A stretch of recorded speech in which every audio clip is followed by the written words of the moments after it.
সম্প্রতি রাস্তাঘাটে আমরা একটা কথা শুনতে পাচ্ছি, ক্যানে চলর।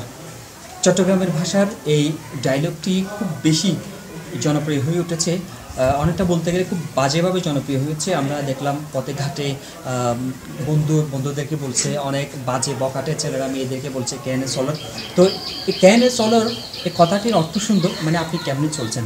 তবে এই কথাটি যখন বারবার বলা হচ্ছে সেটি একটি বাজে ধরনের মন্তব্য, অর্থাৎ গালিতে পরিণত হচ্ছে। সুতরাং যে কোনো একটা বিষয় সেটি ভালো হোক, বারবার বললে মানুষের বিরক্তি লাগে। আমরা আশা করব তরুণ প্রজন্ম, সেটি রাস্তাঘাট হোক কিংবা স্কুল কলেজে হোক, মেয়েদেরকে টিচ করে কিংবা বন্ধুদেরকে টিচ করে এই কেন চলার কথাটি যেন না বলে। কারণ আমরা চট্টগ্রামেরবাসী, চট্টগ্রামের ভাষাটা যেন মানুষের মনের মধ্যে অনীহা সৃষ্টি না করে, যেন ঘৃণার সৃষ্টি না হয়, সেজন্য সকলের উচিত এই একটি কথাকে বারবার বলা বন্ধ করা।